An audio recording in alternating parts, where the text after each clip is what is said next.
Thank you. You know, we have thousands of people outside. Yeah, go ahead. Go ahead. Thank you. Thank you very much. We have thousands of people outside. They're trying to get in. They're slowly coming in. What about starting in about an hour from now? No? No way, right? Let's go. They'll get in. They'll hear the end of the speech, I guess. I just want to thank everybody. It's been amazing. And for the folks across the river, I'll tell you what. Omaha, right? Whoa. Whoa. Whoa. You know, I wasn't sure if I should mention. I mean, you know, I'm here for the Iowa stuff. And I said, well, I tell you what. I was greeted backstage from a lot of people from Omaha. I think I should mention. Good. Yeah, good.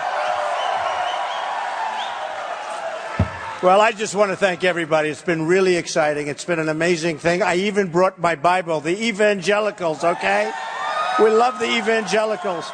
And we're polling so well. This Bible was given to me. I won't tell you the year because it'll start saying, wow, that's a long time ago, right? But this was given to me by my mother when I was very young, going to Sunday school, and that's my mother's writing. It says, to Donald Trump. This is Donald Trump's Bible. That's pretty cool, right? So we love the Bible. It's the best. We love the art of the deal, but the Bible is far, far, far superior, right? Yes. So thank you, everybody. I really appreciate you being here, and it's been an amazing run. It's been an amazing run. We've started on June 16th, and everyone said, he'll never run, he'll never run. You know, he won't run. These genius pundits, right? You know that. And the pundits, but we started on June 16th, the famous escalator ride coming down with Melania, and there was so much press.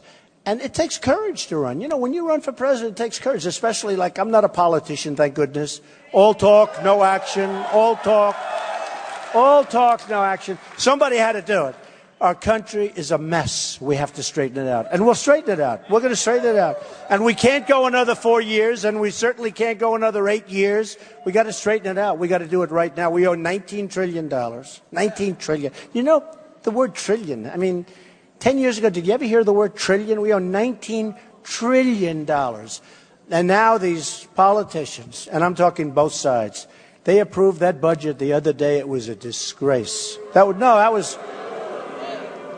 was a total disgrace. And we're going to change things, folks. And we're going to do it, and we're going to do it right. And we're going to be proud of our country again. Right now, we're embarrassed by the people that we send to Washington. And a lot of them, you know, we know where the Democrats are coming from. But we send a lot of the Republicans, and I give them money, and you give them support, and everybody, they go to Washington, they want to do the job, then they get in there. And they vote, let's fund Obamacare. Let's fund Syrians coming in. Who the hell knows who they are? Who knows where they come from? Let's fund them. You saw that the other day. Everything Obama wanted, he got. And he got it like in one day. It was done so fast. If you didn't read the paper that day, you wouldn't even read about it. It was just done like lightning fast. And I say, how does this happen?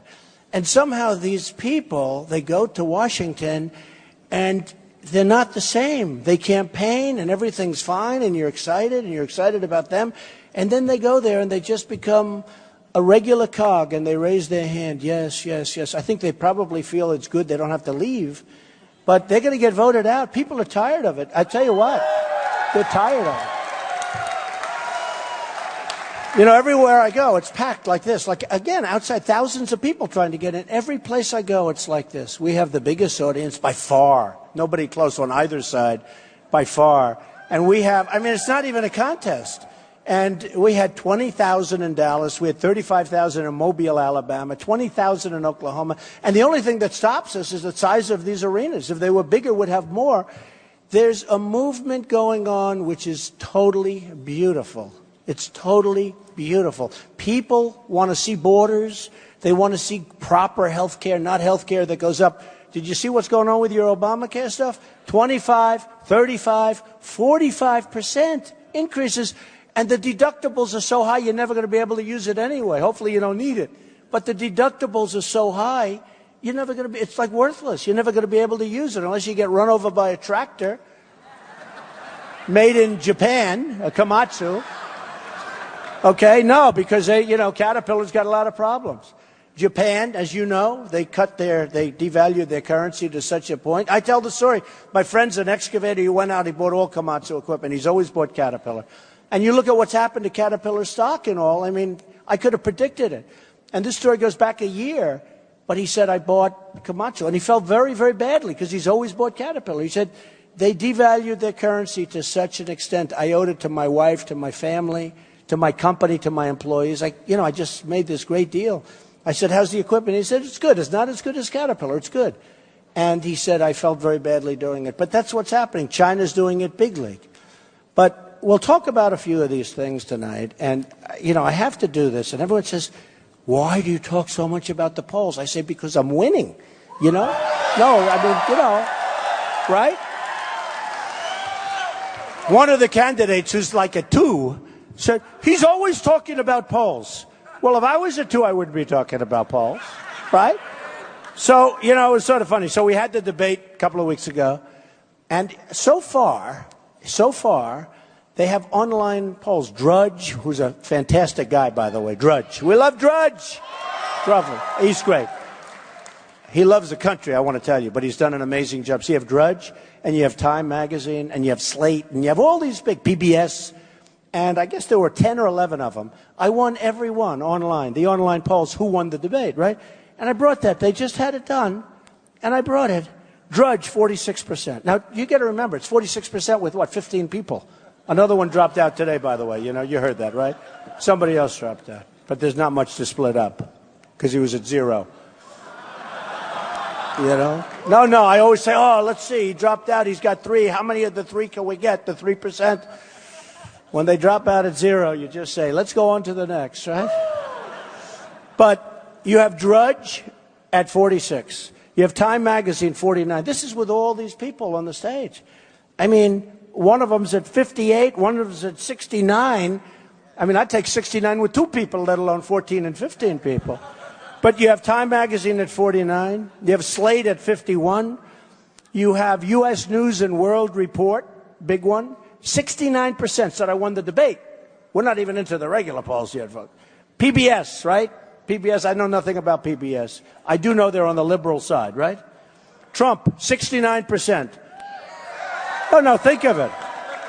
I never debated before, okay? I never did that before. I created jobs and I build things and I do lots of good work. I never debated before. And then they have the Washington Times, very good newspaper, 62%. CBS Philadelphia, 59%. Fox 5 Las Vegas, 62%. I mean, right after one, and then you go and you turn on the television and you watch these guys like George Will, who's a total, and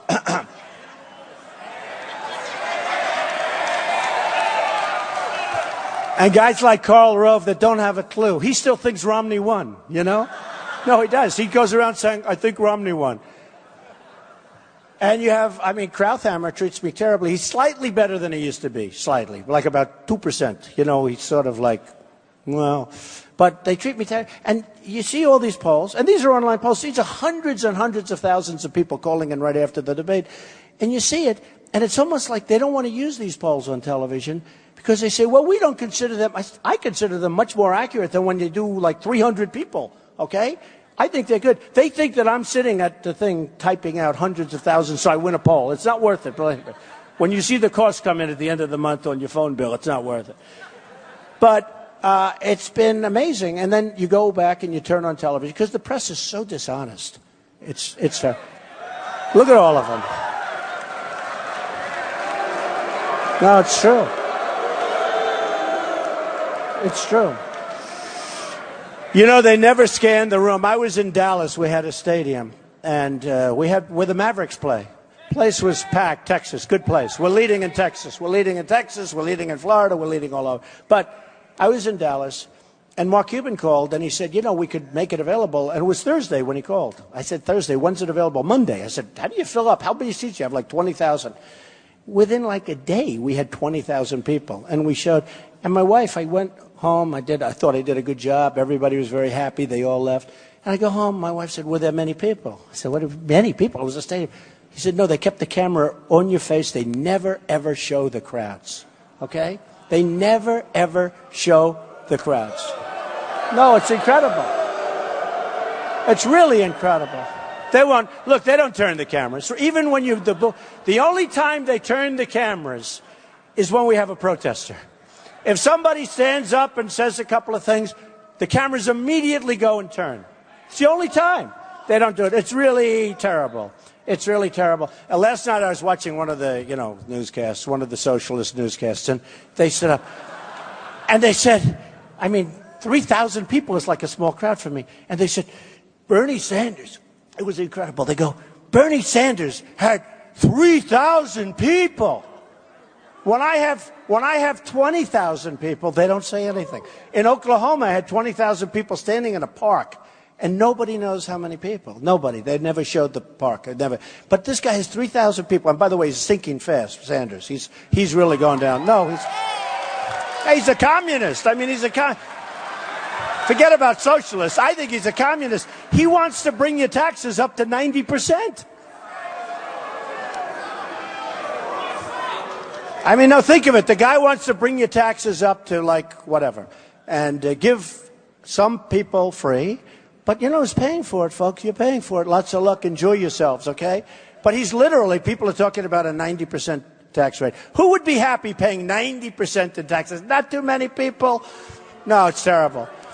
But it was really interesting. I said, and Bernie Sanders tonight had 3,000 people. That's like the smallest crowd that I could possibly have.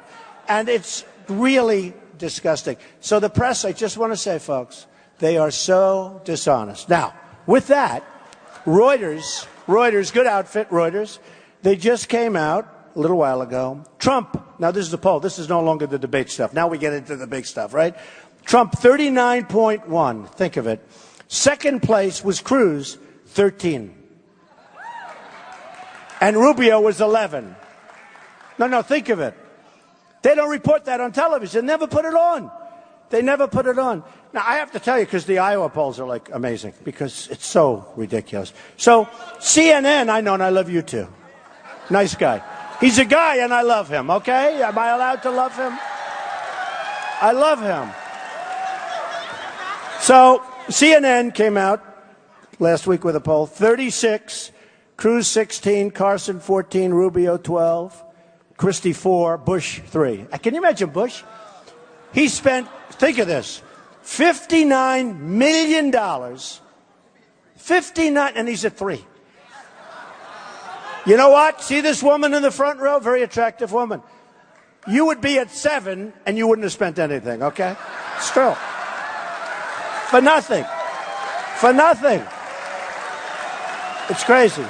So they came out, and no, it's amazing. Do you see the ads he's doing every time I turn? It's an ad about me. Now, I killed him in the debate. I got 67. He got 1. He came in last in the... But here's what his ad is.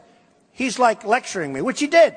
They're showing him in the debate, and I'm standing there waiting to answer. And you remember my answer? I said, Jeb, I've got 42. You've got 2. You started out right here next to me, and now you're going to be falling off the dais, and you won't even be there next time. Okay? No. It's true. That was one of my answers. That wasn't even my best answer. So everybody thought, but they said he was great. Wasn't he brave? He actually spoke to Mr. Trump, and he said that. Wasn't he brave? Oh, he's going to do great with Putin. He's going to do great. I like that Putin called me brilliant. I'll be totally honest. Hey, maybe he's kidding. I don't know. But I think it's great that he called me that. And I think it's great if Russia and the United States can actually get together. I think it's fine. I think it's fine. You have some of these clowns that over Syria, they want to start World War III. And, then they say, Trump's tone is very harsh. My tone's harsh. They're cutting off heads of Christians. Think of it. And Bush said, and Hillary said, almost the same day, Hillary said, his tone is extremely nasty. My tone. We need a nasty tone. I'll bet we need a nasty tone. No, think of it. I'm suffering where my tone is nasty. And even with the people, we throw them out. The first time some guy came, he was a really rough guy. He's throwing fists. He's shouting. Bad guy. So the security, which is fantastic, it wasn't even my security, it was the convention center. Uh-oh, here they come. Look at these photographers. Oh, I can't stand them. I can't. And then they go out and they sell the pictures, so they make a lot of money. That's all right. Shoot all you want. Who cares? Right? You know, let them shoot. Why aren't you back there with everybody else? So we have a situation where we're going to do things, and they're saying they've never been done before. I have a call from one of the truly most respected journalists, and he's not on our side of the table from the standpoint he's on the liberal side, to put it mildly, okay? But he's a respected guy. We can respect them too a little bit, right? Not too much. But he called up, and he said, how does it feel? I said, how does what feel? And I don't really know him, met him once. How does it feel? What you've done has never been done before in the history of politics. And I said, what have I done? He said, what you've done, you've changed the whole dialogue. He had a whole nice thing, you know, whole beautiful. You changed the dialogue, you made this, you did that. He said, it's never been done before. I said, let me just tell you something. It doesn't feel anything. Because unless we win, I couldn't care less. And he said, it's really true. It's really true. All matter. He said, no. Even if you don't win, you've really achieved something very, very special. It's incredible, and the whole world is talking about it. CNN said the event of the year. NBC, can you imagine NBC, said the #1 political event, Trump. They had ISIS #2. ISIS 2, and I'm 1. I think ISIS should be #1 because we got to blow them away. I want them to be #1 so we can blow them away. No, we got to blow them away. ISIS was 2. Think of it. ISIS is 2, Trump is 1. I'd actually rather have it the other way because it's going to make us look better when we take care of them. But he said, how does it feel? So then I said to him, look, you know, I appreciate you saying that. It makes me feel good. He said, even if you don't win, what you've done is incredible. I said, no, you're wrong. If I don't win, I would never have done it again. I would wish I didn't waste my time because to me it would have been a big, fat, beautiful waste of time. And I really mean that. I really, really mean that. And they may be talking about it, and if we go and other people win and somebody else gets in, they'll never be able to do what we can do. It's really we. I don't even talk about me because this group of people, whether it's Dallas and whether it's Mobile, Alabama, whether it's Oklahoma, whether it's New Hampshire where the crowds are incredible. Same thing, I just left. I mean, I was in New Hampshire last night. It was an incredible evening. Whether it's South Carolina where we're doing great, North Carolina we're doing great. Nevada, a poll just came in Nevada. It's incredible. I mean, I'm leading with Hispanics, who I love. I employ thousands and thousands of Hispanics. Thousands. I'm leading with African Americans like you wouldn't believe, and I always said that. I mean, I have so many great friends. I'm leading with African Americans. And actually, another poll came out. I'll let you guys read it for yourselves. I don't know if they'll ever report it, but a big one talked about how well I'm doing with African Americans, with Hispanics. I mean, it was like incredible numbers. One of the commentators said, if these numbers are true, they might as well not even hold the election. Trump wins. I'm telling you, we're going to do... And we're going to do great with crossover from Democrats, because you have a lot of Democrats. Look, you have some very good, fine people. They want to see our country succeed. They want to see us be successful. We're going to have tremendous crossover from Democrats. They're going to cross over. They don't want Hillary with the scandals and all of the things. Who wants another 4 years like that? And you know what? One of the magazines said recently, Donald Trump is a world-class businessman, built a great business, and I did my file. That was the other thing. They say, well, maybe he's not as big as people think, so maybe he'll never file, after I announce. First they said I won't announce. Then they said he'll never file Form A, where basically you sign your life away. And I did that. They said, ooh, this is bad. This is not good. You know, these are the pundits that get paid X dollars for sitting there, these great geniuses that don't have a clue. Believe me. Everybody in this room knows more about politics than they do. Everybody. So then they said, well, he announced, he signed his life away, did Form A. Now, well, maybe he'll never file his financials, because my company is massive, right? So, and they said, well, and if he does, he'll ask for delays, and, you know, you're allowed, like, huge extensions into eternity. So you have 30 days. My financials are almost 100 pages long. Most of them are one page. You know, these guys, one page. They're asking for extensions, politicians. One page. They got nothing. They got nothing. They got nothing on them. They can't report the money they stole, so they don't put that on. It's true. No, it's true. It's true. Only the really stupid ones put that down. Some of them probably do it. No, they can't report cash. They can't report green. So anyway, so they have nothing on it. And they said, and they asked for extensions. We had a couple that asked for extensions. And everyone said I was going to ask for extensions. I didn't. I did it, not only did I not, you're given 30 days and you could have 45-day extensions. I did it before the 30 days. And I had accountants working overtime, almost 100 pages. And it turned out the numbers are much, much bigger and better than anyone knew because I'm a private company.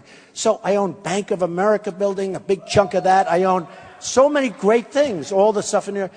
And I built a great company. And they all said, wow, you had to see. They say the office down in Washington, federal elections, was like the reporters were going crazy. All of these people back there were there, I guess, right?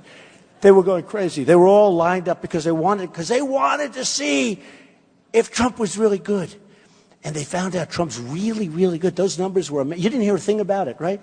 Can you imagine if those numbers weren't good? It would have been front page story all over. Those numbers were so good and so much better than anybody anticipated. In fact, so good that if I didn't run, I would have filed anyway, because I want to brag about how good a company I am. It's true. I would have filed anyway. No, I was going to file anyway, because I'll tell you what, until I made that final decision to run, I didn't know. You know, it's really, as I said, it's really a big decision, especially if you're a non-politician. You know, the politicians, they run, they win, they lose, they run. That's all they do is they run. They debate, nobody cares. But with me, it was like a big thing. I mean, it was big. Plus, I gave up a lot. Plus, I'm self-funding. I'm putting up my money.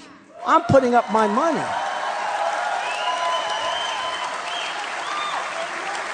I've had so many people come up to me and say, and it was very interesting because something happened in Iowa that was interesting, but they've come up to me and said, we want to give you $5 million, and especially when you're number one in the polls by a lot. They want, I mean, these people are coming up, and it's against my grain to turn down money. My whole life has been, I take it. I've been very greedy, you know. But now I'm going to be greedy for the United States. I mean, I don't care about my company. No, I want to be greedy for the United States.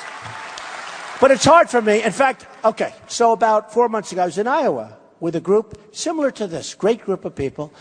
And I said to them, look, I feel really a little bit foolish, even stupid, like our leaders.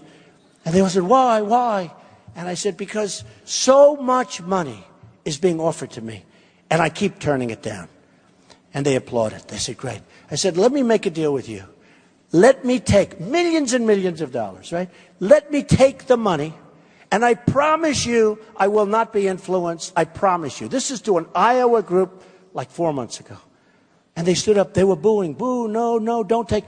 Because they know when you take that money, those people own you. And if it's not, and I'm not even talking in a legal sense, but what they do is they actually own you. You feel morally, you know. And I tell the story all the time about Ford, how they know it's not a good deal for the country. Ford's building a $2.5 billion plant in Mexico.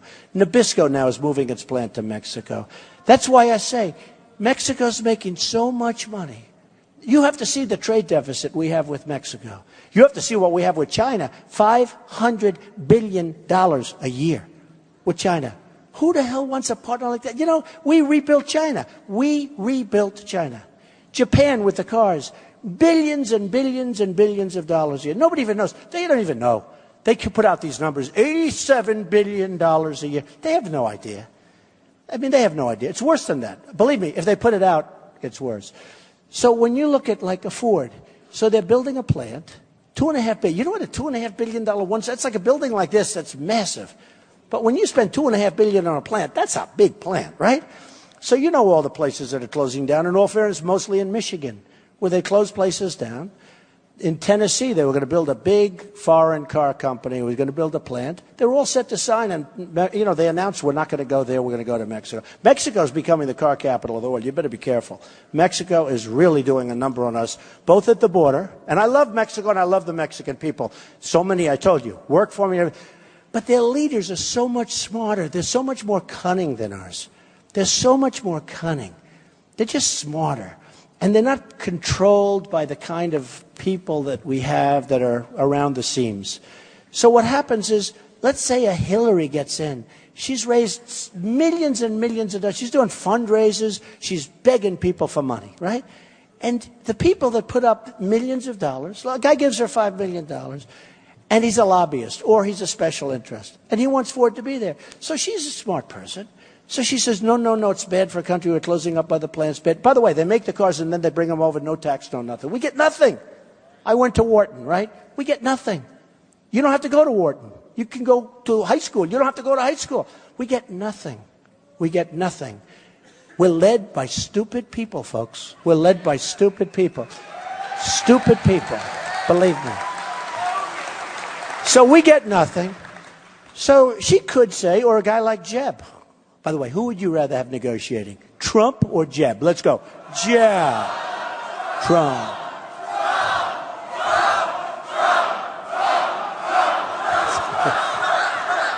Trust me. It will not be close. It will not. So you have a case, and they come in, and they know it's bad because we're losing our jobs, we're closing the factories. So Hillary or Jeb or one of these people, any one of them, every single one of them is taking in a lot of money. They're all going around for fundraising. Every time you call them, where are they? Oh, they're raising money.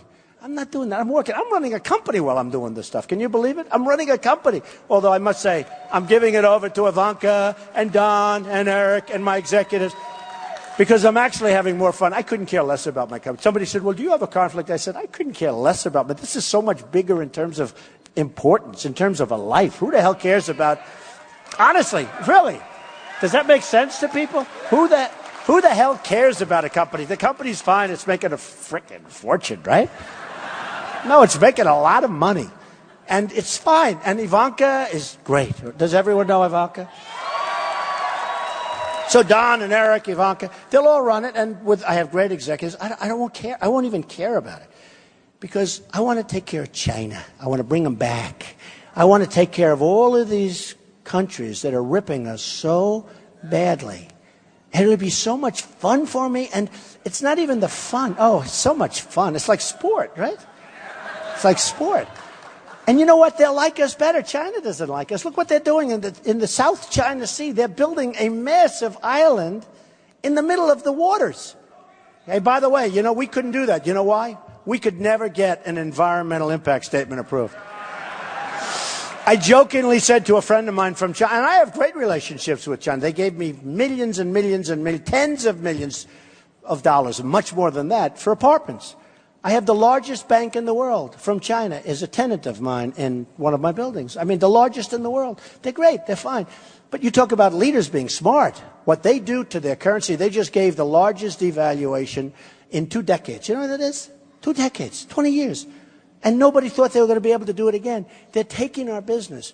And I say to people, it's the single greatest theft in the history of the world, what China has done to the United States. They're taking our jobs. They're taking our money. They're taking our base. They're destroying what we have. You look. Now, Mexico's a smaller example of it, but it's, happening there. And so many other places. Now you have people leaving. You have companies like Pfizer. You have companies leaving the United States. Thousands, tens of thousands of jobs, ultimately millions of jobs. They're leaving because they can't get their money back in. There's trillions of dollars offshore that they want to bring in.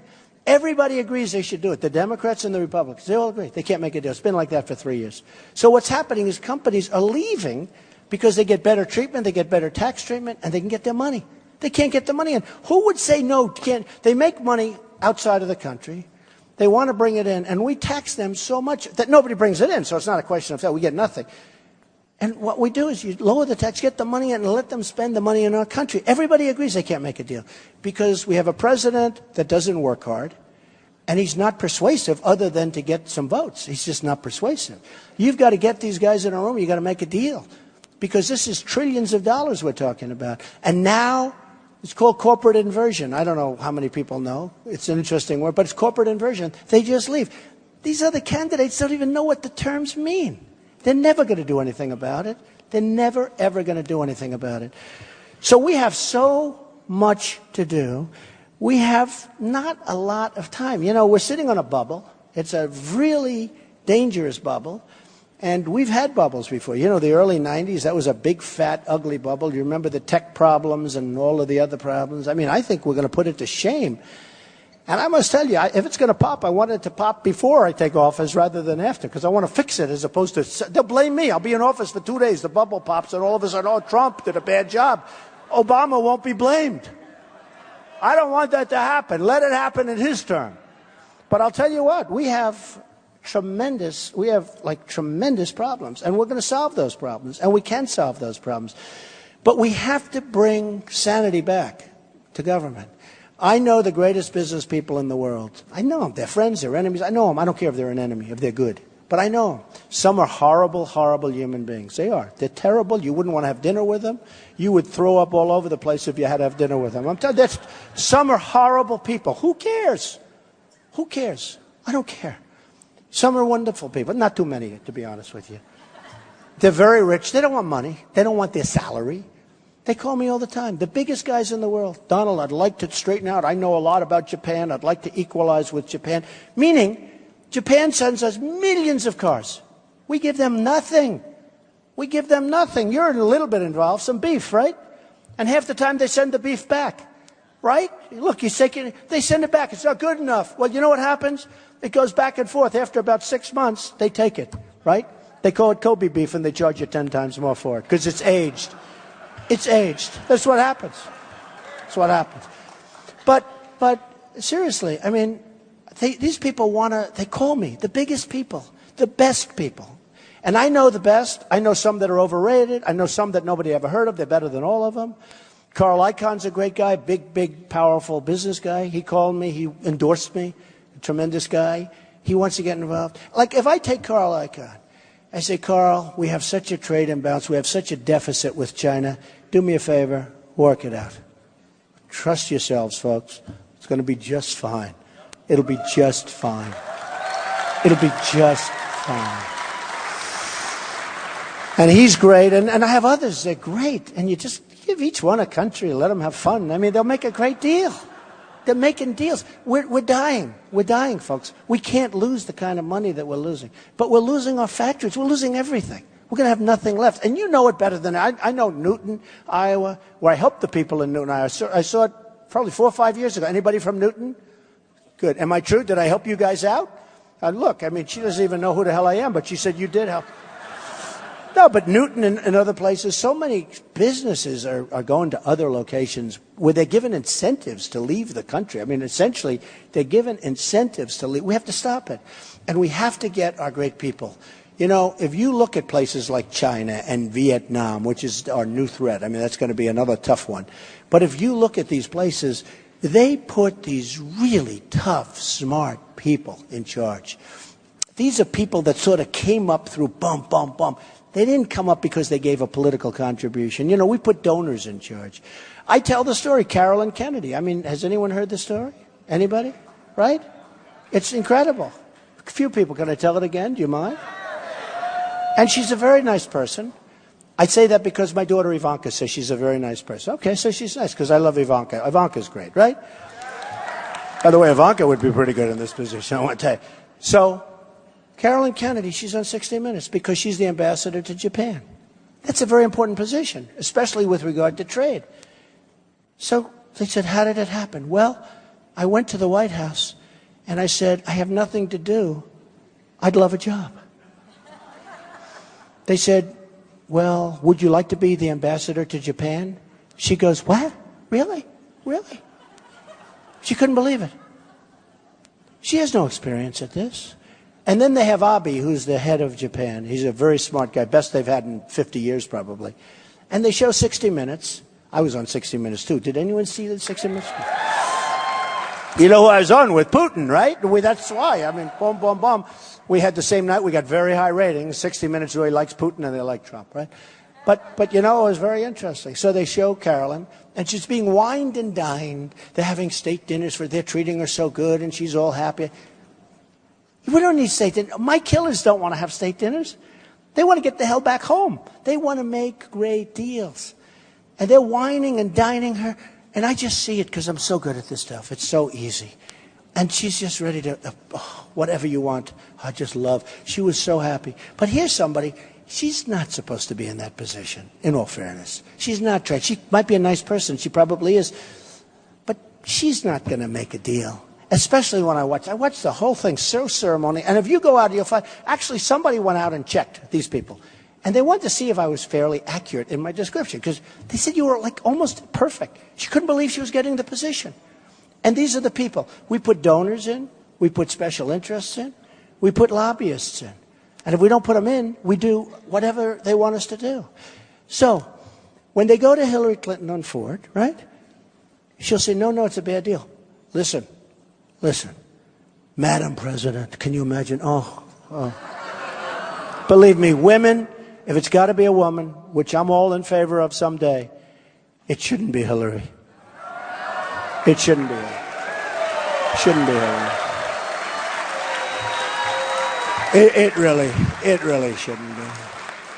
But you know, they'd say, Madam President, we really have to remember that these people helped you out. Well, but it's not a good deal for America.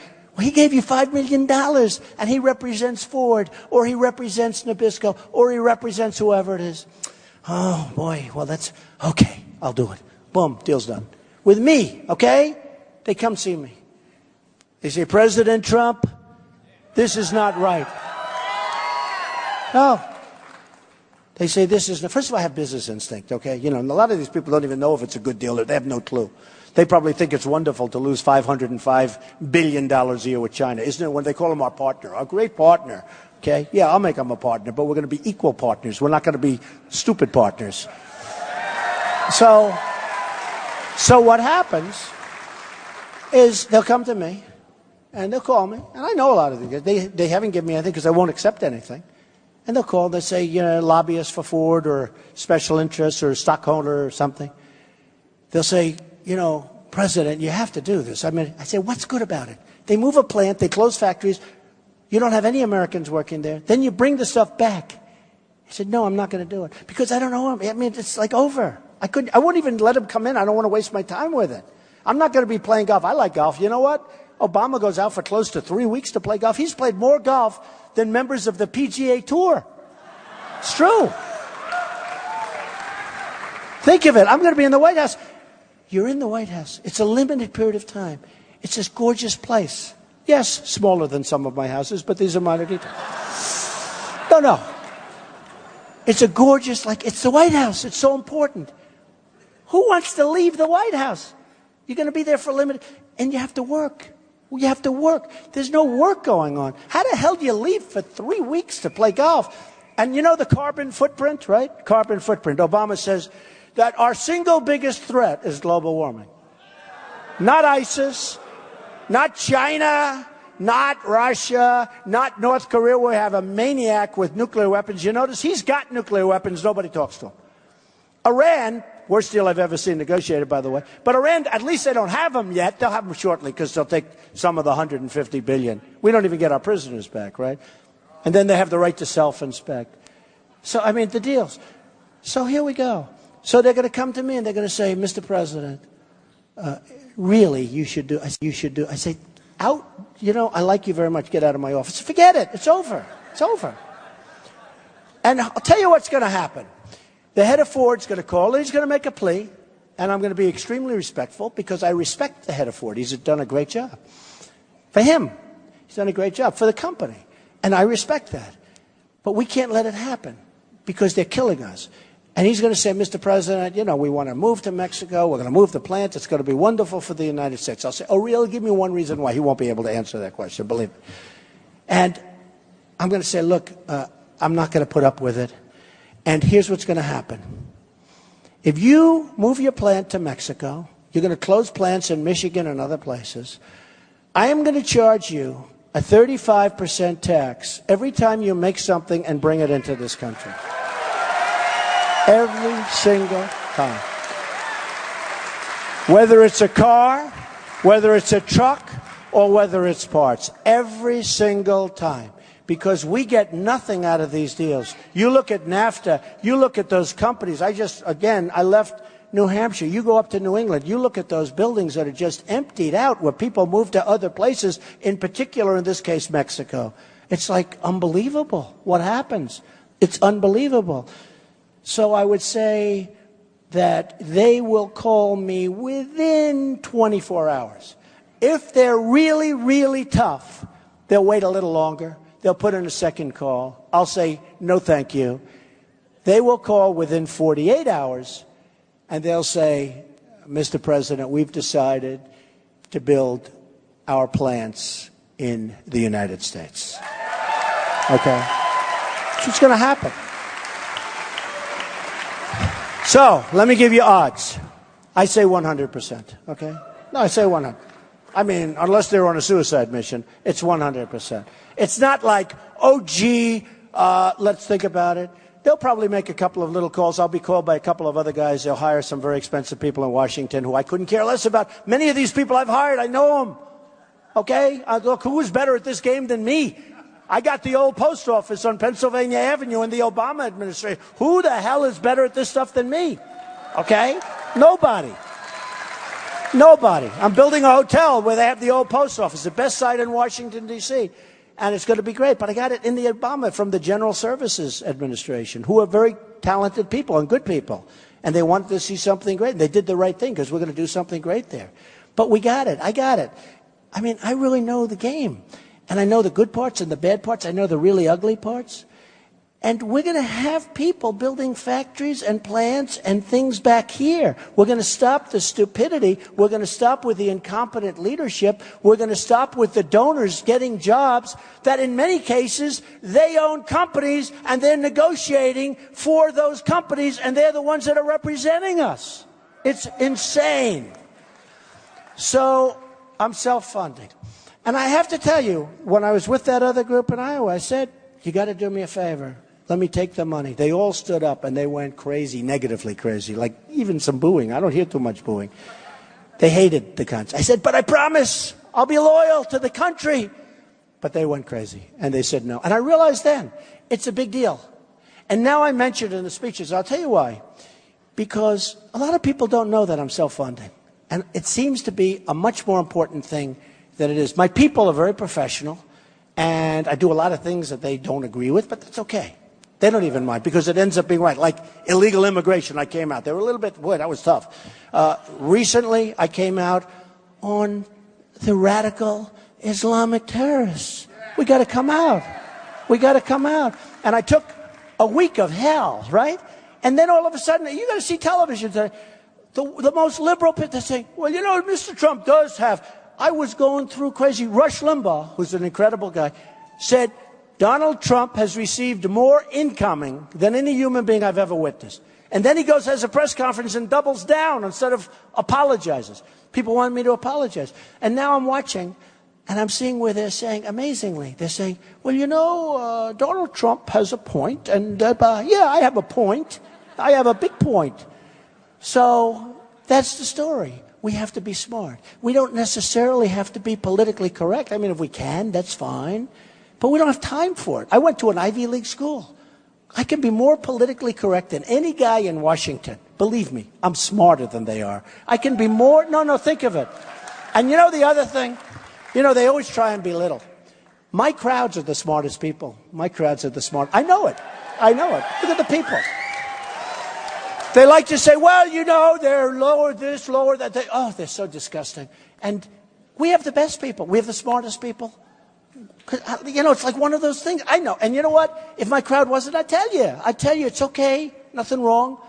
But we have the smartest people. We have the smartest crowds. And then they'll say they're older. They're not older. Look at all these kids. I got kids in. No, it's crazy. Look at them. What they're doing is trying to marginalize you. What they do, thank you, man.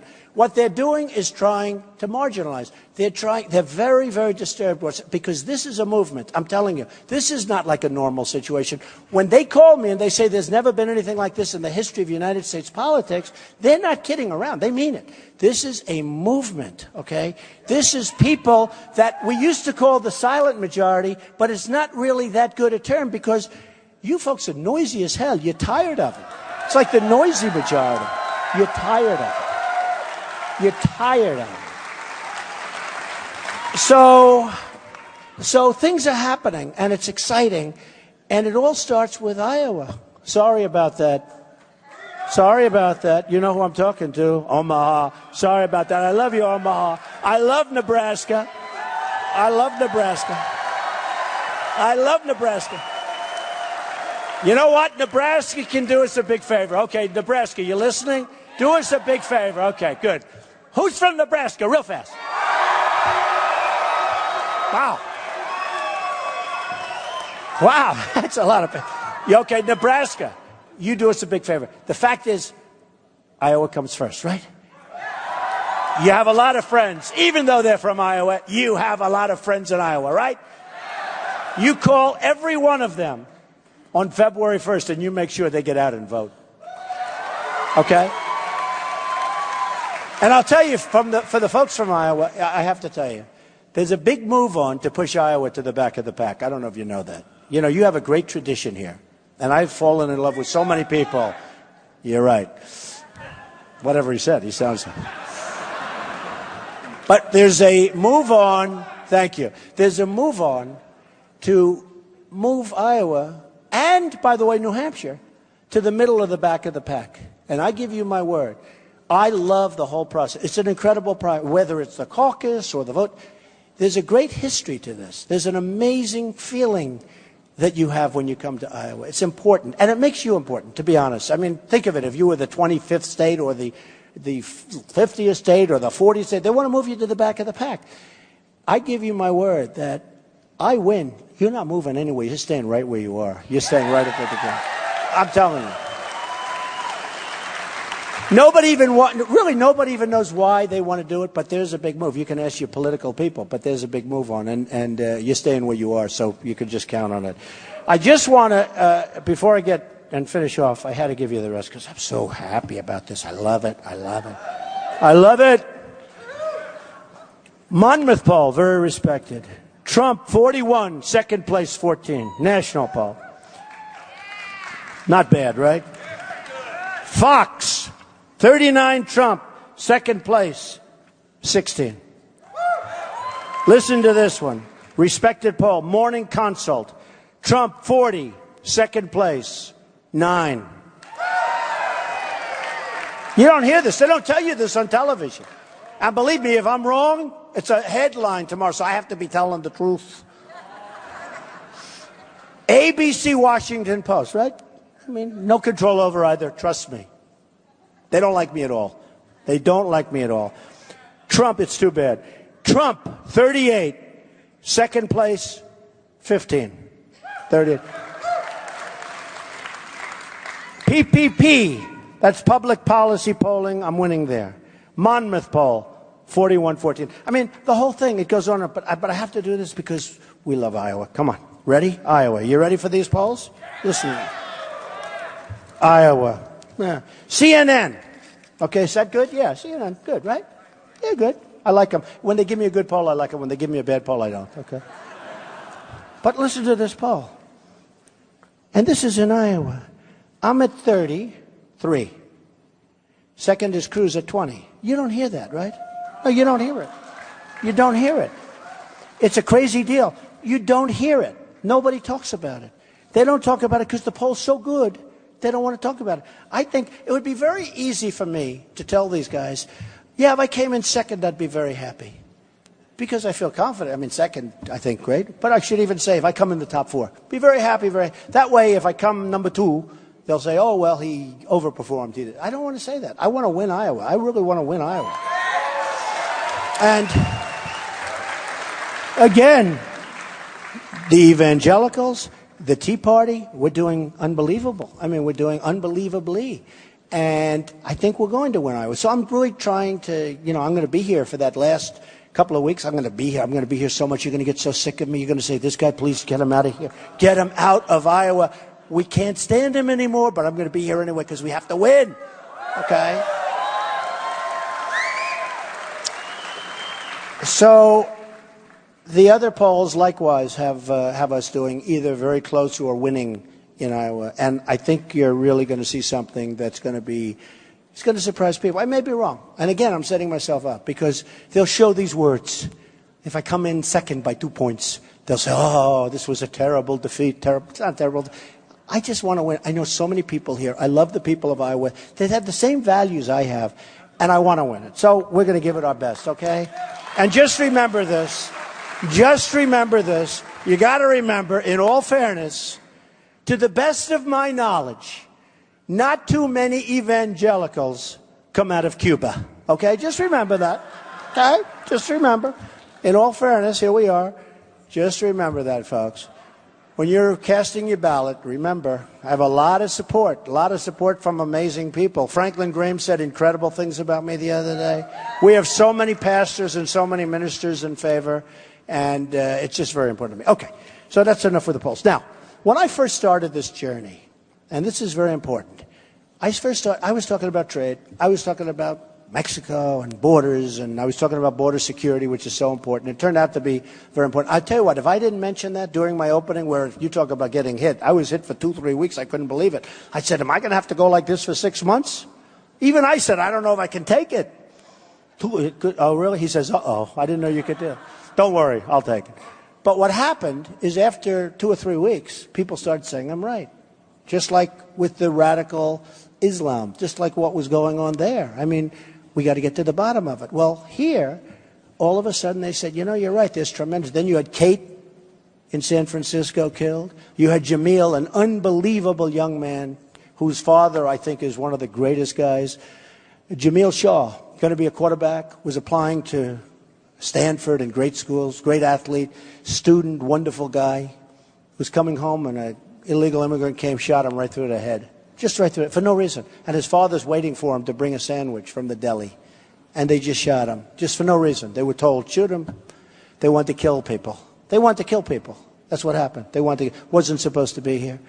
You had the woman in California 2 months ago. She was a veteran, 66-year-old veteran.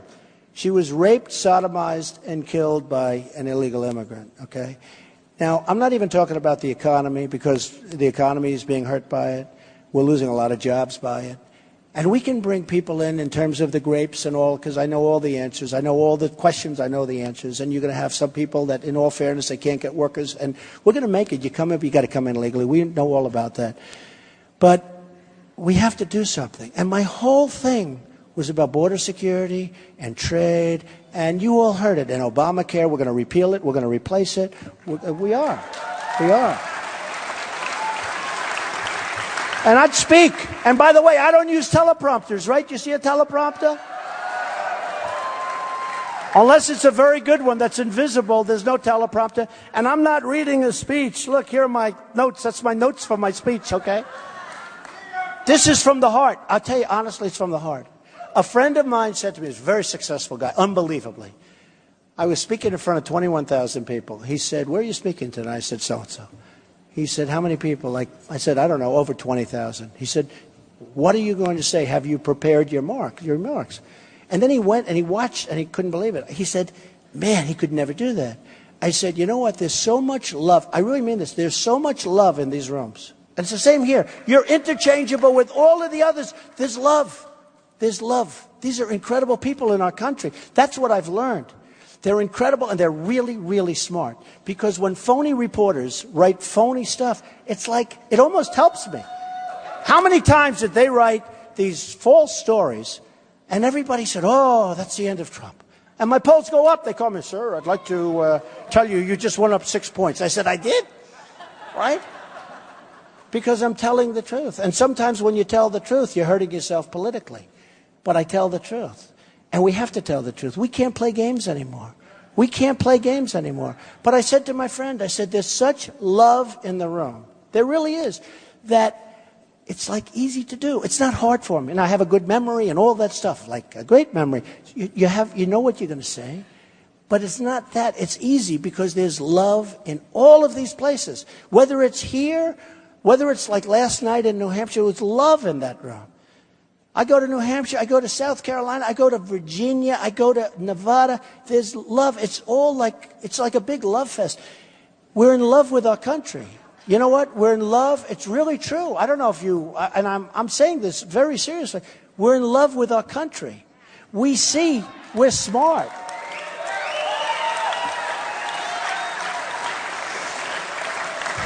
We're in love with our country, and we all have the same thing in mind. And every once in a while, I'll have like a heckler, and they'll take him out of the room, and I'll sometimes be rough, and they'll say he was too rough the next day, or sometimes I'll be really nice, please don't hurt him, and they'll say he was very weak. I go, what's wrong?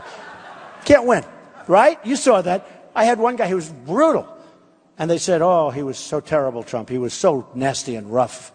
And the next day, I was so nice to some guy who was not nearly as bad, but he was just a heckler, and I was so nice, and they said, well, Trump was very weak in his comments about that. You can't win. I mean, you can't win. But it is true. And I say I could take some of those hecklers. Now, some of them are on drugs and or alcohol. It's true. No. By the way, it really is true. When you see guys stand up and willing to jump off the top of a balcony into people, I mean, you think they haven't had a couple of little shots of something up the arm? But assuming they weren't, I really believe if I sat and talked with them for 15 minutes, I would say, look, we're all in this, whether you're a Democrat, liberal, whether you're a conservative, Republican, we just want to make our country great. We want to take it back. We want to create jobs. We want to have a good living. We want to live well. We want wages to go up, but we want the wages to go up where you really earn them. You go out, you do a good job, you work, like the people in Iowa. And I really believe I could talk people, and you want to be able to have great education. You want to be able to end Common Core and create. You want to be able to protect our Second Amendment. We got to protect it. We've got to protect our Second Amendment. We're getting killed with the now they're talking about getting rid of bullets. You know, they're having a hard time with the gun thing. So they're saying, well, what we'll do is we'll look at the ammunition. We'll look at the bullets, and we'll get rid of the bullets. We got to protect our Second Amendment. You know, I was with a group from New York that's totally into like the gun control thing, and I'm the exact opposite. And Paris had happened, and 130 people were killed, and many more are going to die. You know, I have many people in the hospital that are really in bad shape. And these thugs went in, and that's what they are. And the press calls them the mastermind. The mastermind of the group. Mastermind. I call him the guy with the dirty hat. And I have been lecturing the press for 2 months. Don't ever use the term mastermind. He's not a mastermind. I guarantee he's got a very low IQ. He's just a thug. I call him, you know the guy with the dirty hat. Fortunately, he's dead now, so that's good. But the guy with the dirty hat. And, you know, I haven't heard, in all fairness to the press, I haven't heard the term mastermind used again. It's really good. Because these kids are being taken and they're being radicalized over the Internet. And they see these guys on television and they have the anchor saying, the mastermind of the group is now free and he's looking here and we're looking for him over in France and Germany. I say, why do they keep calling him a mastermind? They know nothing about him. Guaranteed low IQ. So he gets a few people in there. They all have guns, right? In Paris, you have the toughest gun laws in the world, they say, or among. And France, too. Nobody has a gun. You don't have guns. So what happens is these guys walk in with guns. Easy. If you want a gun, you get a gun. So they walk in with the top-of-the-line stuff. Big, powerful weapons. And they say, boom, boom, boom, boom. 130, many more are going to die. Okay. And I say to my friends, they're good people. They're not bad people. But they believe in gun control. I say, let me ask you a question. When they're shooting all these people and they're helpless because they have no weapons whatsoever, the guy is actually saying, next, get over here. Boom. Get over here. Boom. So horrible. Say, wouldn't it be great like a guy like that guy right there? If he had a gun, raise your hand. If he had a gun, a guy like that guy right there, okay, my man. If he had a gun, a woman like this or you, even though she's got a big Nebraska sweatshirt on, right? But wouldn't it be, think of it, wouldn't it be great if there were 4, 5, 6, 10 people carrying weapons in that room? You wouldn't have 130 people dead. You might have some, but you wouldn't have very many. And the dead ones would be the guys doing the shooting. So I do this argument, and I find it fascinating, because I argue in front of groups of people with these people. These are real militant people about guns. They can't win the argument. They're totally, they give up. They can't even, the argument's over like in a few minutes. So I said, did I convince you? No. I said, all right. So you're never going to convince them. We have to protect the Second Amendment. Just remember that. We have to protect it. We have to. We have to protect. And I will protect the Second Amendment. My sons are members of the NRA for many years. They're great shots. I'm a member of the NRA too. I'm not a great shot, actually, at all. But my sons are really into it, and they're members for years, and they hunt and they do everything. But they love the NRA, and they understand the importance of guns. They understand the power of guns. And they also understand mental health. This is a mental health problem, and that's what we have to start talking about. This is a mental health problem. So when I went around, I would talk about all of these issues, and then Paris came about, and I started talking about what we have to do. And I came out very much against the Syrians coming in, because there's this migration. Did you ever see anything like it? These are all young, strong people. These are men. And many of them, I said, first I'm looking, and I'm saying, that's a lot of people. Then you look, and you don't see very many women, and you don't see very many children. And then you see these guys are all young, and they're strong as hell, and you say, why aren't they back fighting for their country? And then you see a story like appeared, I don't know if you saw, two stories that appeared last week. One was that they stole a passport. ISIS, these are not stupid people. They stole passports, U.S. passports, and they stole the passport machine. They took the passport machine. That's one. The other is that many of these people on the line, and they were going into Norway, I believe, and they had cell phones.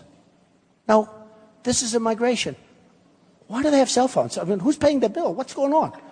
It's sort of strange, right? You know, think of it. In the migration, they have cell phones. Hey, how you doing? You want to go out tonight? What's going on? No, where do they get... Now, here's the problem. On the cell phones, they had, you saw this, the ISIS flag.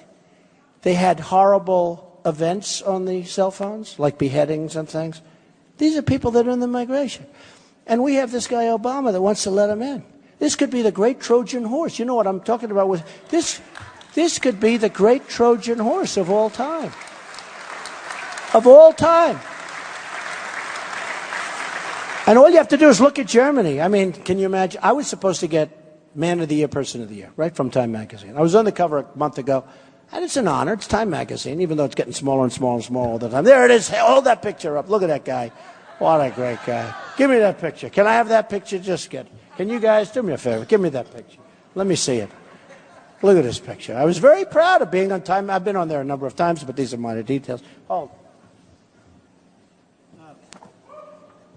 This one, who cares? Here. It's all right. Actually, I like that picture. I just didn't like the story. Look, Time Magazine. Here, Keith, give that back. I don't want to steal your picture. Give it back. But, so I was supposed to give it back. You can't steal it, Keith. He came here. I'll have to sign it for him later. But I was supposed to get, and everybody, all the pundits were sitting around, yeah, Trump gets it. Not that they were thrilled, but Trump gets it. And I said I won't get it, because I know how life works. They're not going to give it to me. And they gave it to Merkel. Take a look at what's happening in Germany. Angela Merkel, she's, head of Germany. They're pouring in the crime, the problems. I think it's horrible what they've done. And by the way, I have a bigger heart than everybody. I want to take a chunk, a big, fat, beautiful chunk of Syria, and I want to build a safe zone and let these people, because we got to help them. And we got to have... And we've got to have the Gulf states, who have contributed nothing, in all fairness, nothing. These are immensely wealthy countries. They're not taking any. They've given very little money. They have to put up money. Folks, you got to put up the money. And we protect them. We protect them. You got to put up the money. And we have to do that, because on a human basis, we have to do something. But the one thing I don't want them coming over here. We have enough problems over here. We have people... And, they start off with 10, and then they go to 25. And by the way, in the Democrat debate, I think they mentioned 56 or 66,000 people. They weren't talking about 10,000. You think it's going to stop at 10? It'll never stop, okay? It'll never stop. And then one day we may have a small army in here, or a big army in here. We may have a big army. It's genius. I mean, it's like genius. It's one of the greatest military strategies I've ever heard of. It truly is. It's going to make the old Trojan horse, like, that's peanuts compared to what they did to our country. We have to be vigilant. We have to be smart. We have to be sharp. We have enough problems. We have to rebuild our infrastructure. We have to rebuild our schools, our highways, our airports. We're like a third world country. We can't be doing these games. You've got people, they don't want to move to Minnesota and be 10 degrees below zero. They want to stay in their country. We're shipping these people all over the United States. And local governments, in all fairness, they're powerless to do anything. It's going to end. And everybody that we ship over, if I win, is going back. I'm sorry. No, I'm going back. They're going back. No, they're going back. And it sounds terrible to say, and I hate to say it, but they're going back. We don't know where they came from. There is nobody going to tell me they don't have papers, they don't have documents, they don't have anything. And I watch the experts and I talk to the experts and they come up to my office and I ask them, top police people. They say there's absolutely no way to tell where these people came from. They don't have any documents. They have no documentation whatsoever. And then Obama, if you're from Syria, he takes Christians. You know how many he takes? None. We don't take Christians, right? We take only the Muslims. And you know what? Hey, that's the way it is, okay? But we don't take Christians. Now, the Christians, they're all in trouble over there. It's a hellhole. But the Christians are having their heads cut off. They're having their heads. We don't take the Christians. And if you're Christian, it's almost impossible to get into this country. But if you're Muslim, you can come in. And I have a great relationship with Muslims. I mean, I have many friends. I have friends that call me at a very high level, and they said, thank you, Donald, for what you've done. Because you're right, there is a problem, and we have to solve that problem. These are Muslims calling me. Some aren't so thrilled about it, I'll be honest with you. But these are Muslims that call me at a very high level, and they said, thank you, because you're bringing a problem to the fore. You're talking about something that has to be talked about. We do indeed have to do something. People knew that these two horrible people, she came in on a fiancé permit. Whoever even heard of it? Fiancé permit, some kind of an engagement permit. What the hell is that all about? And she was already radicalized, and whether she radicalized them or whether they were already radicalized. But they knew what was going on. The neighbors knew. They had stuff all over their apartment. They had bombs all over the floor. Nobody knew. So why didn't they call the police? Why didn't they call our great police, which I love? We're going to take care of our police, by the way. But why? These people knew there was something wrong. So I started off talking about trade and Obamacare and all that stuff. Believe me, I can do that stuff so easy. Just trust me, I can do it so easy. You're going to be so happy.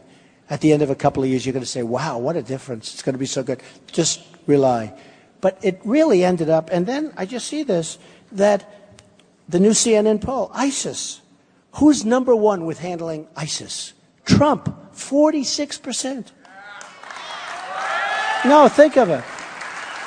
Because they know I don't mess around. They know these politicians are all talk, no action. It's just all bullshit, okay? It's all bullshit.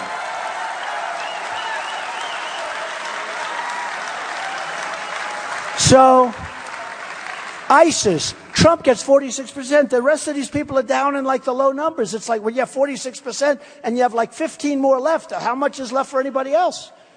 So ISIS, I win. Illegal immigration, Trump, almost 50%. Think of it.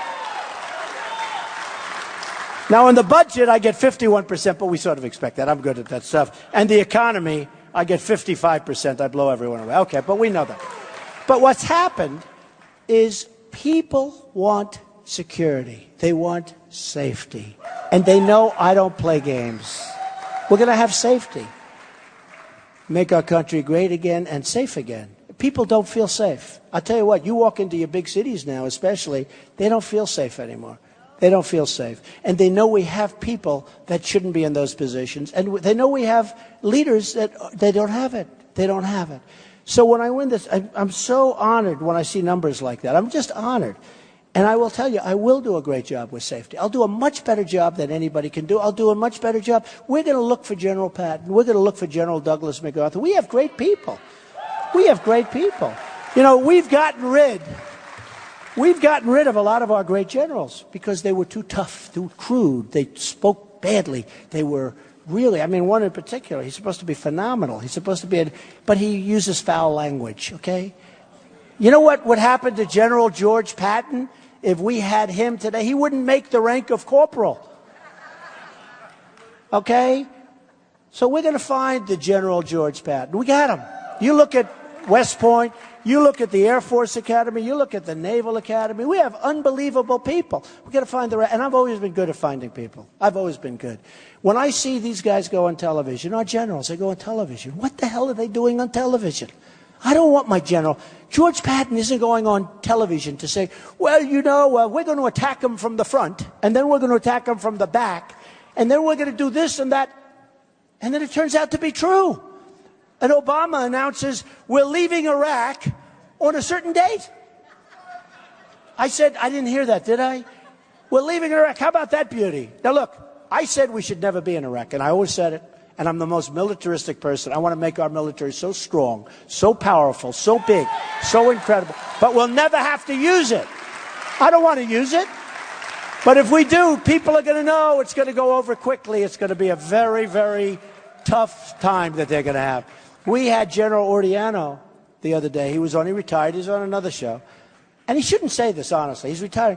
But he said, our Army, I believe he said Army, is the least prepared that it's been in our history. Now, he may have said since the Second World War, but I think he said, I only want to refine it for these guys because I don't want them to say, well, he misspoke. It was the most unbelievable. He said the least prepared, I think from inception, but, you know, let's take it to the Second World War. Is that okay? The bottom line, we're not prepared. And we should be more prepared now than ever before because people like Hillary Clinton have done such a bad job. I mean, the entire world blew up during her term. Obama, the entire world has blown up. You look at this mess. But here's a guy who says, we're leaving in 18 months, and gives a date. So here's the enemy. You know, believe me, they don't want to die so much. You know, you hear so much they want to die with the virgins and the this and the that. Believe me, if they can live, they'll live. Okay? And they are very protective of their families. Remember, I said that, okay? Very protective. It's very important. Because the families know what they're doing. You think their family doesn't know what they're doing? Their families know. But here's the thing. We have a situation where when something happens, we have to react. We have to be unpredictable.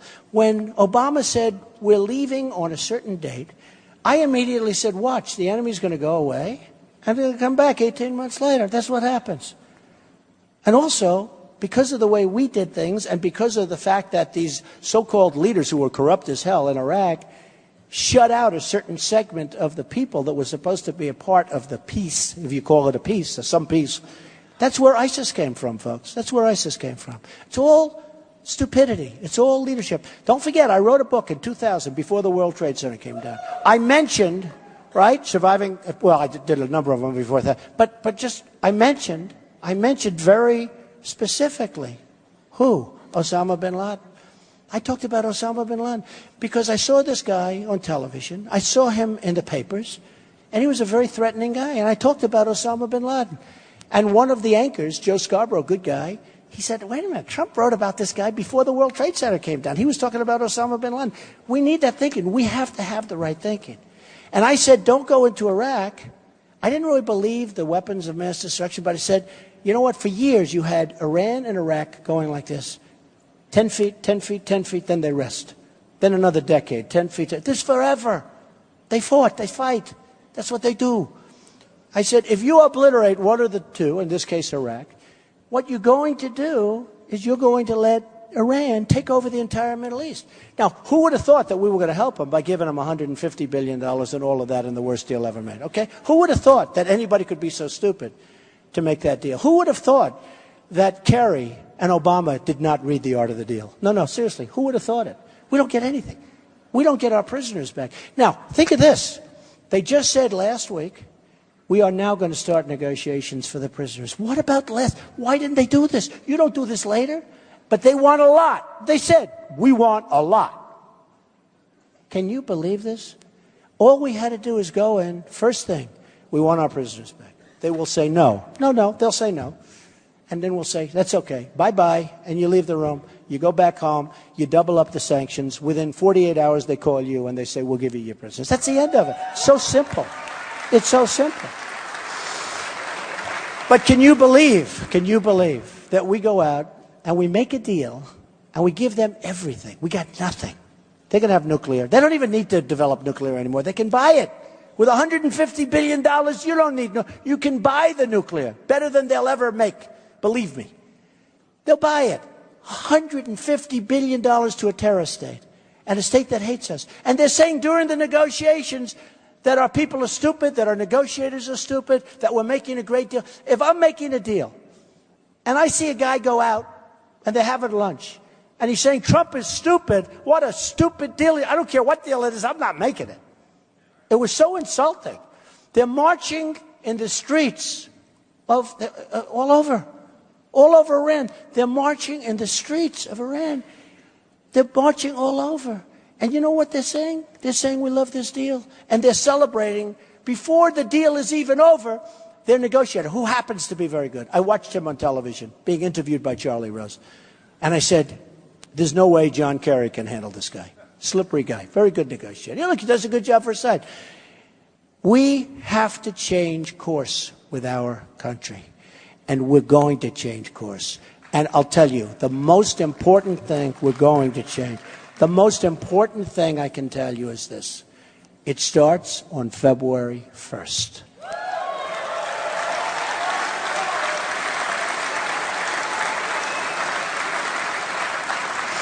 There are so many people back here that say that, Trump gets the biggest rallies by far. But we don't know if those people are going to go caucus. We don't know where they're going to be. We think they're going to sit home, and we this and we that. And they all say, well, I agree that if they actually went out, Trump would win easily, Iowa. I hope that doesn't happen. I really hope that doesn't happen, because I will tell you, you will be so proud of me. You will be so proud of yourselves, and you will be so proud of our country. We will make our country great again. So February 1st, get out and vote. February 1st. Get out. You didn't, frankly, have the balls to put country before party.